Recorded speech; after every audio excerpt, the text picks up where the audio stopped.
한번 따라합니다. 여호와를 경외하라. 여호와를 경외하라. 이러한 제목으로 은혜를 나누고자 합니다.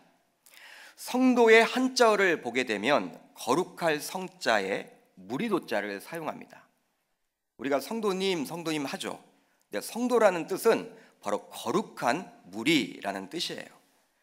따라서 성도, 즉 영어로 세인트라고 하는 이 단어는 카톨릭에서 성인의 반열에 오르는 사람들에게만 주어집니다. 그러니까 카톨릭에서는요, 성인이 몇 명 되지 않아요. 그러니까 우리가 부르고 있는 이 성도나 성인이나 같은 단어예요. 영어로 같습니다. 세인트입니다. 우리는 보통 성 어거스틴 하면 굉장히 여러분 범접할 수 없는 위대한 하나님의 종으로 여기는데 이미 여러분들은 성도예요. 카톨릭에서는 아무에게나 이 성도라고 부르지 않죠. 그러기에 우리나라에서도 교황이 방한할 때면 시복식을 통해서 카톨릭 신자 가운데 믿음을 지키다 옥사를 하거나 순교한 분들을 성인으로 추대하죠. 교황의 시복 미사를 통해서 성인임을 선포하게 되는 것입니다. 아무나 여러분 성인이 되는 게 아니에요. 성도라고 부를 수가 없어요. 카톨릭에서는 교황이 오케이를 해야 돼. 그래서인지 그동안 우리나라에 많은 카톨릭 신자들이 있었지만 성인의 반열에 오른 사람들은 그다지 많지 않습니다. 반면에 우리가 속한 개신교는 어떠합니까? 교회는 어떠해요? 교회 다니기 시작하면 무조건 성도라고 부르죠. 세인트라고 부르는 거예요. 성이라는 단어를 씁니다. 아니 오히려 직분이 없는 일반 평신도를 가리켜서 무엇이라고 불러요? 성도라고 부르죠. 그렇기 때문에 일부 이렇게 잘 이해를 하지 못하는 성도님들, 집사님들, 권사님들 가운데서는요, 이 성도는 굉장히 하찮은 것처럼 여기는 경우들이 많아요. 제가 이전에 교회에 이렇게 부임을 했는데 잘 모르니까 저는 여러분 이러한 의미를 다 알고 있기 때문에 좀 나이가 지긋하신 분에게 제가 기회가 없었던 것 같아요. 그냥 무조건 권사님 하면 되는데 전 그냥 성도님이라고 했어요. 그랬더니 저를 보고 자기가 권사인데 성도라고 했다고 제가 그분을 이렇게 비유를 맞춰드리느라고 굉장히 힘들었어요. 여러분 우리는 성도라고 부르다가 어느 순간 서리 집사가 되고 권사 혹은 안수 집사가 되고 장로가 되는 것, 여기에 굉장히 익숙해 있어요. 그러나 분명한 것은 우리 신자들은 누구든지 직분에 상관없이 성도입니다. 저는 김 목사이기 전에 김성도예요. 그렇기 때문에 여기서 예배하는 여러분들도 장로이기 전에 내가 장로라면 성도입니다. 안수집사이기 전에 성도이며 권사이기 전에 성도이며 그리고 집사이기 전에 성도라는 거예요. 이제 여러분 잘 모를 때 성도라고 하더라도 여러분 막 야단치지 마세요. 다 성도예요. 즉 성도, 바로 거룩한 무리로서 살아가야 할 책임이 저와 여러분들 모두에게 있는 것입니다. 카톨릭에서는 이미 죽은 자들 가운데에서 신앙을 지키기 위해서 순교를 했거나 옥사를 한 사람들에게 성인이란 칭호를 붙여주죠. 반면에 우리 개신교에서는 거룩한 무리, 무엇입니까? 거룩한 무리로서 살아가야 할 책임이 있기에 신자라면 성도라고 부르고 있는 거예요. 그러기에 신자라면 누구나 거룩하게 살아가야 할 책임이 있는 것입니다. 그렇다면 거룩하게 살아가는 것, 어떻게 살아가는 것일까요? 어떻게 살아가면 거룩하게 살아가는 것일까요? 바로 세상 사람들과 구별되이 살아가는 것입니다. 한번 따라합니다. 세상 사람들과 구별되이 살아가는 것이다. 예수 그리스도의 십자가의 죽음과 그 부활을 믿음으로 우리는 하나님의 자녀가 되고 구원을 받습니다. 즉 우리의 구원은요, 우리가 구원받는 것은 우리의 노력이나 우리의 행함으로 받는 것이 아니라 하나님께서 우리들에게 부어주시는 전적인 선물이요 은혜라는 거예요. 구원이 자신의 노력만으로 행함만으로 받게 된다면 아마 사람들은 두려움에 떨 것입니다. 왜 두려움에 떨게 될까요? 우리 인간은 연약하기 때문에, 완전하지 못하기 때문에 그리 하는 거예요. 여러분 나 자신도 나를 잘 몰라요. 우리 인간은 여러분 연약합니다. 지극히 여러분 연약해요. 완전한 존재가 없습니다. 실수를 누구나 합니다. 죄를 다 짓습니다. 그러기에 그런 연약한 인간의 노력과 행동에 따라 나의 구원이 달려져 있다면, 내가 여러분 연약하게 살아가는 나 자신의 모습을 발견하게 되었을 때 어떤 느낌이 들까요? 어떤 마음이 들까요? 혹시 내가 구원받지 못하는 것 아니야? 여러분 그러지 않겠습니까? 그러나 에베소서 2장 8절에서 우리 주님은 분명하게 저와 여러분들에게 이야기를 해주고 있어요. 너희는 그 은혜에 의하여 믿음으로 말미암아 구원을 받았으니 이것은 너희에게서 난 것이 아니요 하나님의 선물이라. 할렐루야. 한번 따라합니다. 하나님의 선물이다. 우리는 선물로 받은 거예요. 선물은 거저 주는 거죠. 여러분 뭔가 여러분 목적을 가지고 주면 그건 뇌물이에요. 그런데 하나님의 뇌물이라, 이게 아니에요. 하나님의 선물이다. 여러분 선물은 그냥 우리가 뭐 그분이 나에게 여러분 뭐 해준다는 걸 기대하지 않고 주는 게 바로 선물이잖아요. 기프트잖아요. 여러분 그게 바로 선물이라는 거. 하나님이 우리를 구원시켜 주신 것은요, 우리가 뭐 잘난 것이 있고 우리가 스펙이 좋고 남들보다, 세상 사람들보다 뭔가 노력한 면이 있기 때문에 우리를 여러분 선택해서 이렇게 구원을 주신 게 아니라는 거예요. 거저없이 주신 거예요. 즉 구원은 전적인 하나님의 은혜로 받게 되는 것입니다. 누구는 구원을 받고 누구는 구원을 받지 못해요. 여러분 밖에 나가시면요, 예수를 부정하는 분들이 얼마나 많은지 몰라요. 예수님 믿으세요 라고 이야기를 하면요, 너나 믿어, 그렇게 이야기하는 분들이 우리 주변에 얼마나 많은지 몰라요. 여러분 왜 그럴까요? 누구는 구원을 받고 누구는 왜 구원을 받지 못합니까? 가족들 가운데서도 여러분 나는 구원을 받았는데, 나는 오늘 밤 죽어도 천국에 간다는 확신을 가지고 있는데, 우리 부모님들 가운데서, 우리 친인척들 가운데서, 심지어는 나의 자녀들 가운데서도 구원을 받지 못하는 분들이 있잖아요. 여러분 왜 그럴까요? 바로 구원이 우리의 노력에 달려있는 것이 아니라 하나님에게 달려있기 때문입니다. 한마디로 구원을 받은 사람은요, 하나님의 은혜를 덧입고 있는 거예요. 그러니까 여러분 항상 우리는 그것 자체가 하나님 앞에 감사해야 하는 것이죠. 하나님 앞에 다른 것들 감사하는 것이 아니라 내가 구원받은 것, 내가 하나님의 자녀가 된 것, 60억 인구 가운데 내가 구원받을 수 있다는 그 확신, 여러분 이런 확신은 보통의 확신이 아닌 거예요. 하나님이 주신 거예요. 그렇다면 구원받은 이의 삶은 어떨까요? 구원은 하나님이 우리들에게 은혜를 주셨고 선물로 주셨다면 구원받은 우리의 삶은 어떠해야 할까요? 다른 거예요. 바로 인간의 책임이 요구됩니다. 구원받고 난 다음에는 우리가 하는 일이 있어야 돼요. 해야 될 부분이 있어요. 구원받은 신자로서 가만히 있으면 안 되는 부분이 있어요. 바로 무엇입니까? 거룩하게 살아가야 할 책임이 저와 여러분들에게 있는 것입니다. 이 거룩함은 바로 하나님의 속성인데요, 실제로 하나님께서는 이렇게 저와 여러분들에게 권면을 해주고 있습니다. 제가 여러분 이 말씀 듣고 나서 놀랐어요. 야, 그렇구나. 바로 레위기 11장 45절이에요. 여러분 어떻게 기록이 되어 있습니까? 나는 너희의 하나님이 되려고 너희를 애굽 땅에서 인도하여 낸 여호와라. 내가 거룩하니 너희도 거룩할지어다. 한번 따라합니다. 내가 거룩하니 너희도 거룩할지어다. 누구의 말씀이에요?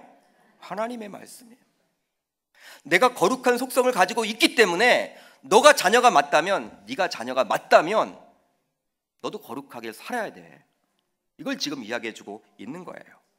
바로 세상과 구별되어 살아야 함을 말해주고 있는 거예요. 그렇다면 세상과 구별되어 살아가는 것은 어떻게 살아가는 것일까요? 여러분 어떻게 살아가는 것입니까? 신자로서 불신자들과 달리 교회에 출석하여 주일에 예배하는 모습일까요? 아니면 불신자들과 달리 교회에서 하는 각종 봉사와 사역에 적극적으로 동참하는 것입니까? 아니면 불신자들과 달리 신자로서 집사가 되고 권사가 되고 장로가 되고 나중에 신학교에 가서 목사가 되는 것입니까? 지금까지 제가 열거한 것들은요, 모두 교회 안에서의 모습이에요. 교회 안에서. 그러나 정말 우리가 구별되어 살아가야 할 곳은 교회 안이 아니라 교회 밖입니다. 불신자들이 함께 섞여 있는 가정과 직장과 사업장과 삶의 각 영역이라는 거예요. 교회 밖에서 우리는 구별되어 살아가야 한다는 거예요. 여러분, 교회 안에서는요, 구별됨이 잘 드러나고 있지 않아요. 구별됨이 제대로 드러나지 않아요. 주일 그리고 교회 안에서는 누구나 거룩하게 보입니다. 여기 앉아 계신 분들이 다 거룩하게 보여요. 저도 여러분 가운 입으니까 거룩하게 보이죠. 이 안에서는 누구나 여러분 거룩하게 보여요. 주일에 그리고 교회 안에서 본인의 다듬어지지 않은 성격을 그대로 노출하는 분들 있습니까, 없습니까? 있긴 있지만 거의 없어요. 그래도 제가 감사했던 것이 작년에 부임했는데 1년이 넘게 오면서 한 번도 제 앞에서는 다툰 분들이 없다라는 거예요. 아직 지켜보지 못했어요, 우리 교회에서. 그게 얼마나 감사한지. 여러분, 직분자들은 말할 것도 없겠죠. 직분을 받았다는 것은 조심스럽잖아요. 그렇기 때문에 자신의 분노나 화를 여러분 내뱉는 사람이 있긴 있지만 그렇게 많지 않아요, 교회 안에서는. 그러나 일상의 삶에서는 어떻습니까? 본인의 민낯이 그대로 드러나죠. 가정에서, 직장에서, 사업장에서, 삶의 영역에서.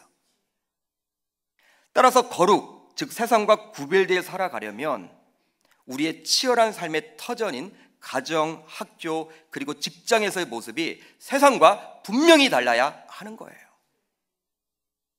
그것이 바로 우리 주님이 원하는 진정 구별되어 살아가는 것입니다. 그렇다면 왜 우리는 세상 사람들 앞에서 거룩한 무리인 성도로서 구별되어 살아가지 못하는 것일까요? 우리는 알고 있습니다. 구별되어 살아가야 합니까? 살아가지 말아야 합니까? 살아가야 해요. 그걸 다 알고 있어요. 알면서도 안 되는 이유가 무엇일까요? 안타깝지만 이것이 현실 아닌가요, 여러분?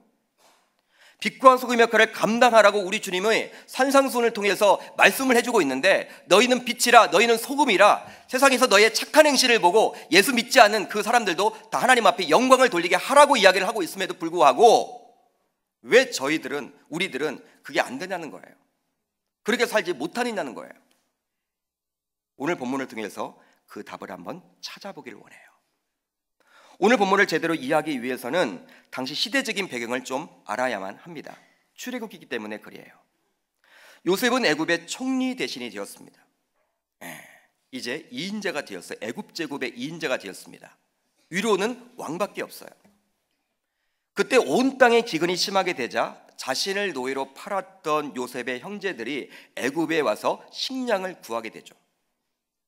요셉은 그 형제들을 보게 되었고 결국 용서를 해줍니다. 하나님의 사랑으로 용서를 해줘요. 그리고 어렵게 살아가는 아비 야곱을 비롯하여 자신의 형제들과 그의 가족들 모두를 애굽의 고센 땅에 와서 살도록 합니다. 이 고센이란 지방은요, 애굽 지방 가운데서도 비옥한 땅이에요. 지금 같으면 강남과 같은 곳이에요. 살기 좋은 곳이에요. 경제력이 여러분 있는 곳이었어요. 비옥한 땅이었는데 당시 총리 요셉을 사랑했던, 신뢰했던 이 바로 왕이 선물로 줍니다. 그것에 살도록. 이제 야곱의 후손들은 그곳에서 약 400년을 살게 되었는데요. 여러분 몇 년을 살았다고요? 약 400년. 70명으로 시작된 히브리 후손들은 결국 엄청나게 불어나서 남자 장정만 60만 명이 돼요. 전혀 놀라지 않네요. 남자 장정만 60만 명이기 때문에 이 부녀자들까지 하게 되면 200만 명, 최소로 잡아도 민족이 된 거예요. 민족. 한 가족, 패밀리가 민족이 된 거예요. 400년 동안. 그러자 요셉을 알지 못하는 애굽의 세왕, 역사 공부를 등한시했던 이 세왕이 이 히브리 민족에 대한 두려움을 가지게 되었어요. 역사가 중요한 거예요, 여러분. 그렇기 때문에. 이유가 있는데 바로 요새가 애굽에 침입할 때 이 히브리 민족이 이 외세편에 서서 애굽에 해를 끼칠까 봐 염려가 되었기 때문입니다. 그러기에 이 세왕은 웅장한 건축물을 짓도록 함으로 히브리 민족을 학대하고 핍박해요. 노동을 시켜요. 강도 높은 노동을 시켜요. 여러분, 강도 높은 노동을 시키면요, 오래 살지 못하고 아기도 낳지 못하고 힘들어서 여러분 결국 여러분 그 민족이 사그라져야 하는데, 학대를 받으면 받을수록, 핍박을 받으면 받을수록 어때요? 점점 번창하게 되었다라고 오늘 본문은 이야기해주고 있어요. 그러자 애굽의 왕은 다음과 같이 히브리 산파였던 십부라와 부하에게 명령을 내립니다. 바로 오늘 본문 15절로 16절이에요. 애굽 왕이 히브리 산파 십부라라는 사람과 부하라는 사람에게 말하여 이르되 너희는 히브리 여인을 위하여 해산을 도울 때 그 자리를 살펴서 아들 이건을 그를 죽이고 딸 이건을 살려두라.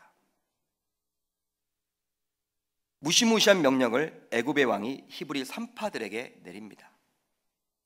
당시에는 출산을 할 때 병원에 갔을까요? 가지 않았을까요? 병원이 없었겠죠.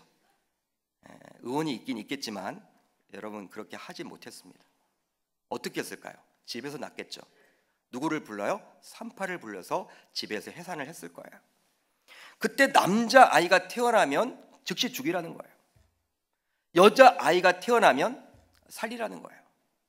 이 끔찍한 명령을 지금 누가 내리고 있습니까? 바로 왕이. 엄청나게 가혹한 힘든 일을 시켰음에도 불구하고 이스라엘 자손들이 더욱더 번성하고 번창하게 되자 애굽의 왕은 이스라엘 자손들의 씨를 말리려고 했던 거예요. 여러분, 이 남자가 태어나지 않으면요 이제 사그라드는 거죠. 이스라엘 민족은 사그라들게 되는 거예요. 인구가 줄어들 수밖에 없게 되는 거예요. 절대왕정 국가에서 이방 민족이었던 히브리 산파들의 위치는요 을도 되지 못했습니다. 갑을병정 가운데 병이나 정이었을 거예요. 을도 되지 못해요. 요즘에 뭐 을들이 이 갑질 때문에 힘들어한다, 여러분 이러한 뉴스 많이 보시잖아요. 이 갑질이 여러분 굉장히 좋지 않잖아요. 여기에 나와 있는 이 두 산파는요 을도 되지 못해. 병이나 정이었어요. 병이나 정. 애굽의 왕이 어떠한 갑질을 내도 그냥 묵묵히 감당해야만 했습니다. 왜냐하면 그 애굽 왕의 명령, 그 말씀은 곧 그 나라의 법이기 때문이죠. 그런데 솔직히 감당하기 힘든 무시무시한 명령을 받게 된 거예요. 사람 죽이라는. 십부라와 부하라고 이름이 나올 정도의 산파이다 보니 아마도 이스라엘 자손들 사이에서는 꽤나 유명 산파였음에 틀림이 없었을 것입니다. 여러분, 성경에 이름이 기록되어 있다는 것은요 여러분 실제로 존재했던 인물이었고, 그것뿐만 아니라 뭔가 여러분 우리들에게 주시고자 하는 메시지가 있는 것이죠. 바로 무엇입니까? 유명 인사라는 거예요. 히브리 민족들 사이에서 여러 산파들에 있어서 영향력을 가지고 있는 사람이었음에 틀림이 없던 거예요. 왕이 직접 이 두 명의 산파를 불러서 명령을 내렸다는 것을 통해서 이 둘이 산파들 사이에서 영향력을 가지고 있는 책임자의 위치에 있었음을 우리가 추측해 볼 수 있는 것이죠. 이들은 왕으로부터 직접 명령을 하달받고 이를 다른 많은 산파들에게 전달해야만 했던 책임자의 위치에 있었을 것입니다. 왜냐하면 이 고센 땅에 지금 몇 명이 살고 있어요? 약 200만 명의 민족이 살고 있었기 때문에 여러분 200만 명인데 산파 둘이 여러분 감당 못 하잖아요. 상식적으로 보더라도. 그렇기 때문에 이들은 지도자였어요. 산파들 사이에서 영향력 있는 사람이었고 책임자 위치에 있던 사람이었어요. 왕의 명령을 듣고 전달하는 위치에 있었던 사람이었어요. 이 둘 말고도 많은 산파들이 있었겠죠. 그런데 결국 이 두 산파는 왕의 명령을 듣고 어떻게 하게 됩니까? 어떻게 해요? 왕의 명령을 따르지 않죠. 따르지 않아요. 태어나는 남자아이를 죽이라고 했지만 그들은 왕의 명령을 어기고 남자아이들을 살렸습니다. 왕으로부터 호출을 직접 당했습니다. 그리고 직접 왕으로부터 들은 명령이었기 때문에 이 왕의 명령을 지키지 않는다는 것은 있을 수 없는 일이에요. 불가능한 일이에요. 결국 쉽지 않은 결단을 하고 있는 거예요. 생명을 걸고 하고 있는 거예요. 왕이 여러분 기분이 상하면 즉결처형도 가능했던 거예요. 절대왕정 국가에서 생사여탈권은 누가 여러분 가지고 있습니까? 왕이죠. 왕. 황제죠. 여러분 이 두 산파의 여러분 생사여탈권을 지금 누가 가지고 있어요? 바로 왕이 갖고 있는 거예요. 바로 왕에게 있었기 때문에 왕의 명령을 어긴다는 것은 죽음을 각오하지 않으면 해나갈 수 없는 거예요. 여러분, 이들의 죽음을 각오한 결단은 소위 세상 사람들과 구별된 결단이요 구별된 삶이라고 할 만합니다. 대부분 다수의 사람들은 왕의 명령, 그것이 설령 불합리하고 무시무시한 명령이라 할지라도 순종할 수밖에 없어요. 왜 그럴까요? 살기 위해서. 살기 위해서. 먹고 살아야 하기 때문에. 여러분, 목숨보다 더 중요한 것이 어디 있어요? 여러분, 우리가 직장 왜 다닙니까? 사업을 왜 하세요? 다 대부분 먹고 살려고 하는 거잖아요. 먹고 사는 게 여러분 중요하잖아요. 그것 때문에 여러분 직장 열심히 다니는 거잖아요. 사업하시는 거잖아요. 공부도 하잖아요. 그런데 지금 왕의 명령을 어떻게 어길 수 있느냐라는 거예요. 죽음 앞에서. 이번 주 금요일은 3.1절입니다. 금년도 3.1절은 의미가 있으니 바로 3.1 독립운동이 일어난 지 100주년 되는 해이기 때문에 그리해요. 100주년. 1919년 3월 1일. 이번 3.1절은 2019년 3월 1일. 일제 식민 지배에 항거하여 일어난 자발적인 국민저항 운동이었습니다. 특별히 33명의 대표자 가운데 기독교인이 무려 16명이었어요. 당시 기독교인 숫자는 지금과 비교해서 지극히 적었습니다. 요즘 교회 다니는 분들이 얼마나 많아요. 그렇지만 예전에는 그렇지 않았어요. 일제시대 때는 다 불자들이었고 다 천도교를 믿었어요. 소수였어요. 마이너였어요. 그런데 지도자 가운데 33명 가운데 16명이 기독교인이었어요. 그만큼 기독교가 대사회에 끼친 영향이 대단했음을 보여주고 있는 것이죠. 요새보다 나은 것 같아요. 이렇게 많은 기독교인이 3.1운동의 대표자로 참여했기 때문에 한국교회에서도 이 3.1운동의 의미를 다시금 생각해보는 각종 학술대회 등을 개최하고 있습니다. 100주년을 맞이해서. 그러나 3.1운동이 있고 난 다음에 불과 얼마 지나지 않아서 대부분의 한국교회는 일본의 신사에 참배를 하는 안타까운 일을 겪게 돼요. 신사 참배를 하게 돼요. 끝까지 참배를 하지 않은 목회자와 교단은 지극히 적었습니다. 신학교와 교회의 문을 닫는다라는 그 협박에 많은 한국교회와 교단이 또 목회자들이 일본의 신사에 참배를 하는 큰 죄를 범하게 된 거예요. 한국 기독교사를 보면요, 목회자들과 장로님들이 가서 여러분 신사에 참배하는 그 모습, 사진들이 많이 실려 있어요. 안타깝죠. 즉 생존의 위기 속에서 세상과 구별되지 못하고 세상과 똑같은 죄를 범하고 만 거예요. 문을 닫는다고 하니까. 그러게 몇몇 분들은 3.1운동 100주년을 맞이하여 학술대회를 열기보다 차라리 선배 목회자들과 한국교회가 저지른 신사참배에 대해서 철저한 회개가 먼저 아니냐라고 주장하는 분들도 있어요. 맞는 말이죠, 여러분. 그렇다면 우리들은 어떠합니까? 저와 여러분들은 어떠해요? 직장과 사업장에서 하나님을 모르는 세상 사람들과 구별되이 살아가고 있으십니까? 예수 믿는 신자로서 뭔가 다른 모습을 보이고 있으십니까? 직장 상사가 불신자라는 이유로 불이익을 당할까봐 혹시 예수를 믿는 것을 숨기면서 세상 사람들과 동일한 가치관을 가지고 일하고 있지는 않으십니까? 사업을 하면서도 사업 파트너였던 불신자들의 눈치를 보게 되고 세상 사람들이 해왔던 관행에 따라서 구별됨이 전혀 없이 살아가고 있으십니까? 학교에 다니고 있으면서도 그 목적이 세상 사람들과 같이 단순히 먹고 사는 그것을 위해서 자신의 앞날을 위해서만 공부하고 있지는 않으십니까? 즉 직장과 사업장과 학교와 가정과 그리고 삶의 각 영역에서 신자에게 뭔가 달라야 함에도 불구하고 그냥 동일하게 구분됨이 전혀 없이 구별됨이 전혀 없이 그냥 살아가고 있는 이유는 무엇입니까? 그렇다면 오늘 본문에 등장하는 두 산파는 우리와 무엇이 다르기에 그들은 그렇게 이겨낼 수 있었을까요? 즉 그들은 생존의 위협 속에서도 우리와 무엇이 달랐기 때문에 그리 당당하면서 구별되어 살아갈 수 있었던 것일까요? 여러분 오늘 본문을 쭉 읽어보시면요, 두 산파가 얼마나 당당한지 몰라요. 이 바로 왕의 권위에 꿀리지 않아요. 할 말 다 해요. 여러분 어떻게 여러분 그리할 수 있냐는 거예요. 어떻게 이렇게 당당할 수 있냐는 거예요. 먹고 사는 문제 앞에서, 생사의 여러분 갈림길 앞에서. 바로 그들은 하나님을 경외하기 때문입니다. 한번 따라합니다. 하나님을 경외하기 때문입니다. 본문 21절 상반절을 보십시오. 그 산파들은 하나님을 경외하였으므로, 하나님을 경외했다라는 거예요. 그것을 강조하고 있어요. 그들에 대해서 성경은 하나님을 경외하는 자였다라고 말하고 있습니다. 여러분, 하나님을 경외하는 자였기 때문에 그들은 자신의 목숨이 위태로운 형편 속에서도 신자로서 당당하게 구별되이 살아갈 수가 있었던 것입니다. 그렇다면 하나님을 경외하는 것은 어떤 의미를 가지고 있는 것일까요? 경외라는 단어는 보통 사람에게 쓰지 않습니다. 하나님에게만 쓰죠. 사람에게는 존경이란 단어를 씁니다. respect. 그렇지만 경외는 사람에게는 잘 쓰지 않아요. 하나님에게만 쓰는 용어예요. 경외는 공경하면서도 두려워한다라는 1차적인 의미를 가지고 있습니다. 공경하면서도 두려워한다.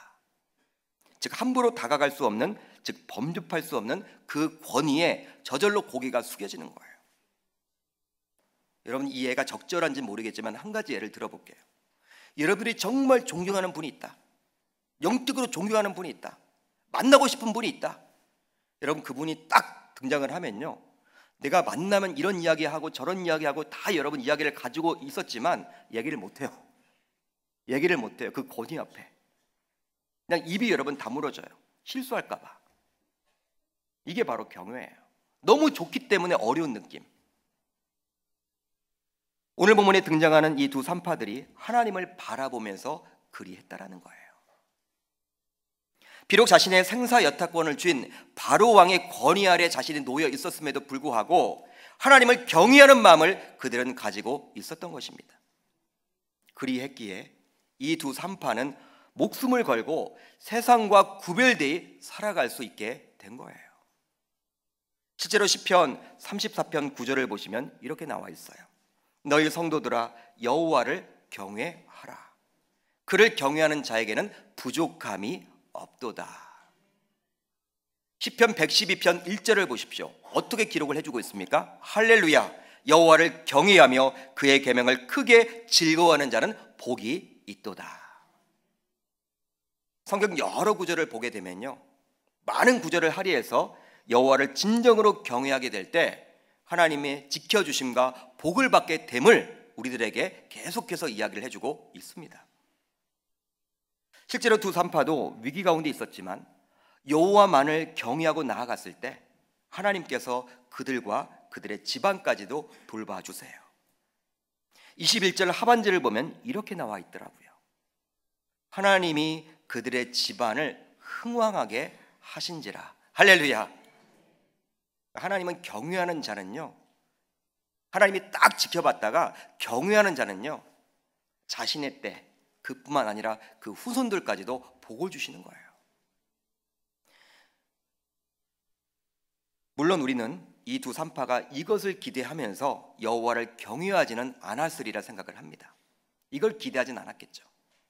그러나 여호와를 경외했더니 하나님께서 이렇게 큰 축복을 그들에게 허락해주고 있다라는 거예요. 이런 약속은 구약시대 이스라엘 자손들에게만 주신 약속이 결코 아닙니다. 목사님이 구약 성경 보시니까 구약시대 사람들에게만 주신 말씀 아닌가? 아니에요.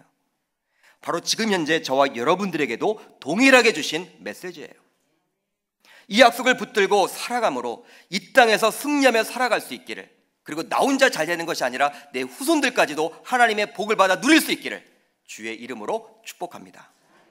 그렇다면 하나님을 경외하게 될 때 그것은 과연 어떻게 삶에서 보여지게 될까요? 여러분, 하나님을 경외하는 사람들의 특징이 있습니다. 어떻게 살아가느냐, 그 문제예요. 우선 세상의 권위보다 하나님을 더 두려워하게 됩니다. 한번 따라합니다. 세상의 권위보다 하나님을 더 두려워하게 됩니다. 하나님을 더 두려워하게 됩니다. 본문 17절을 같이 읽어보도록 하겠습니다. 시작.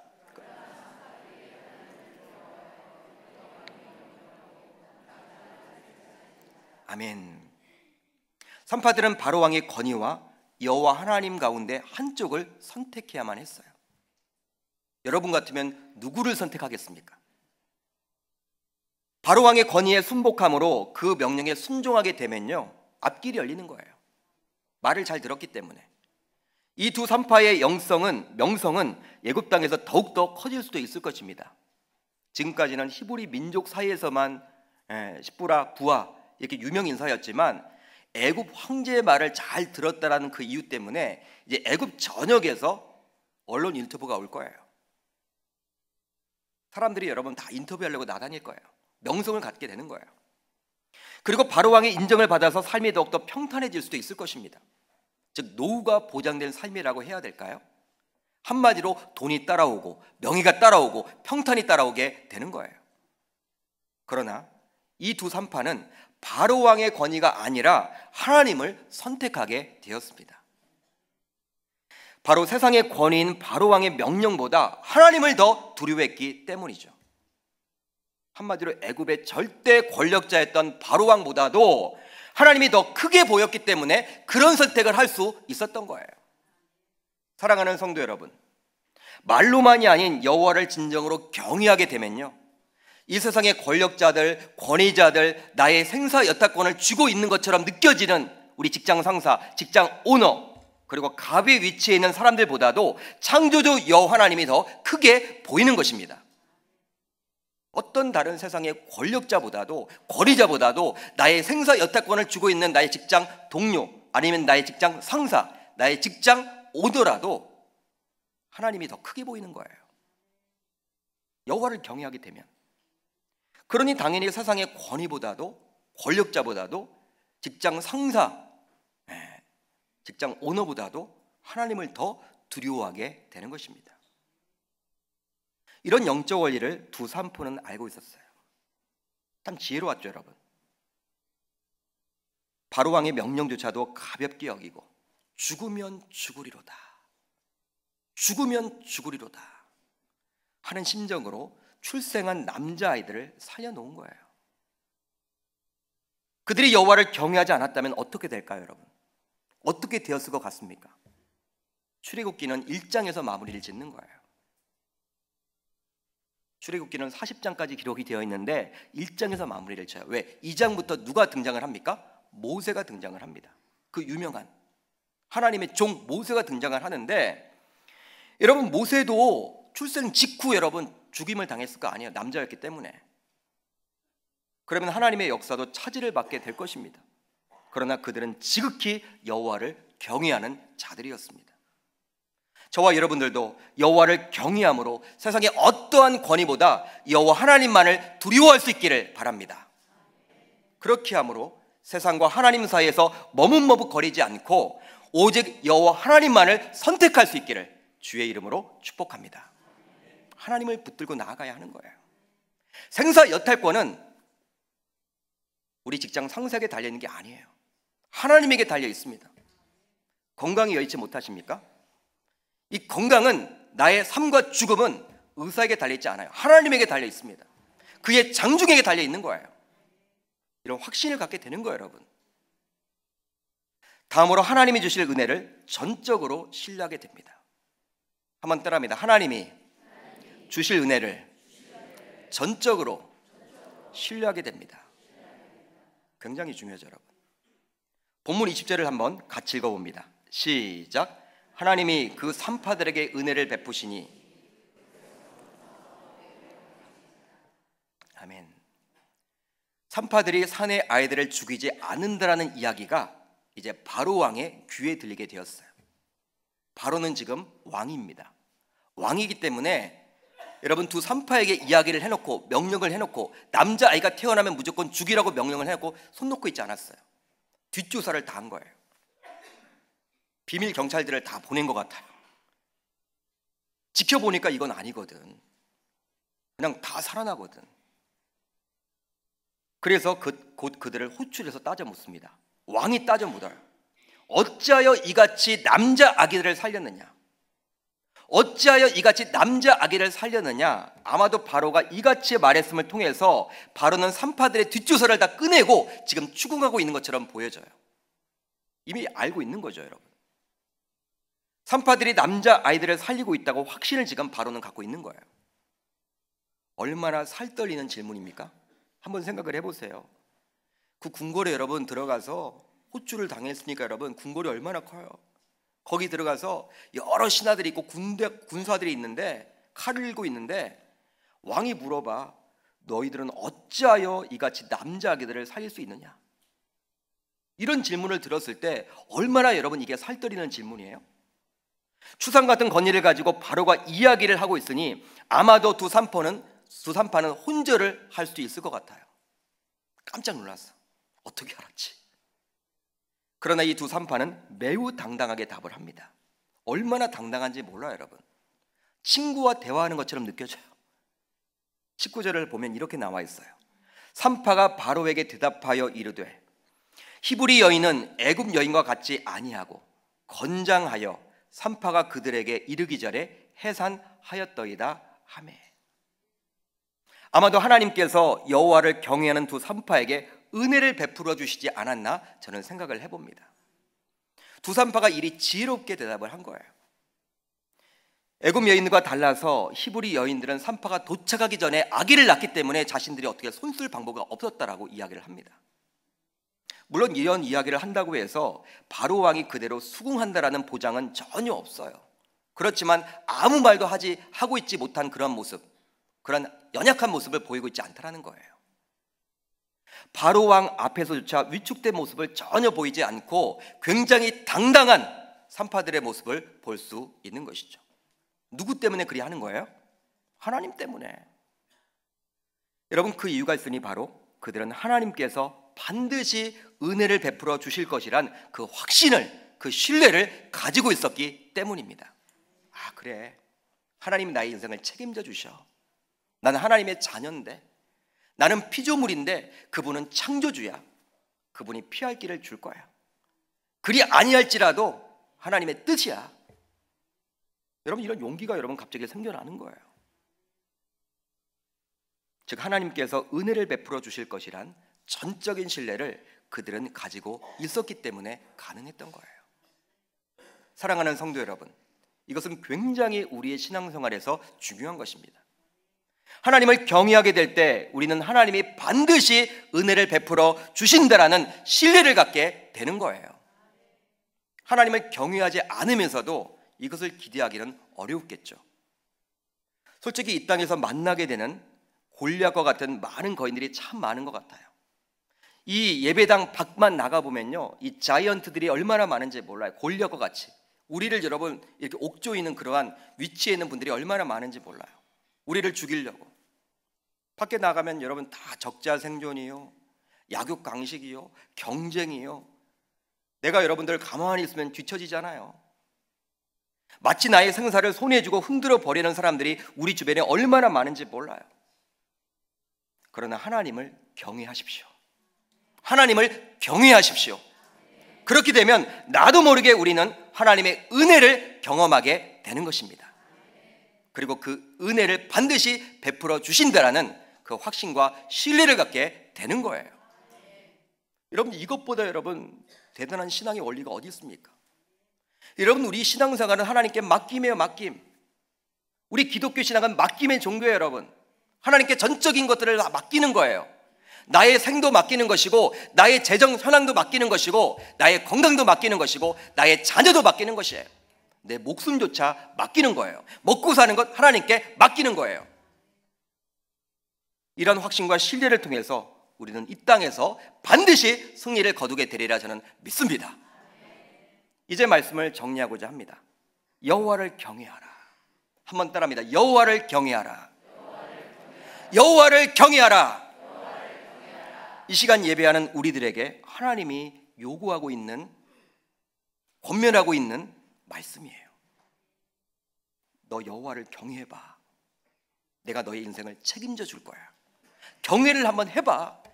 말뿐이 아니라 진정으로 한번 경외를 해봐. 여호와를 경외하게 될 때 우리는 비로소 하나님이 원하시는 거룩한 삶, 즉 구별된 삶을 살아갈 수 있게 되는 거예요. 즉 무늬만 성도가 아니라 진정한 성도가 되는 것입니다.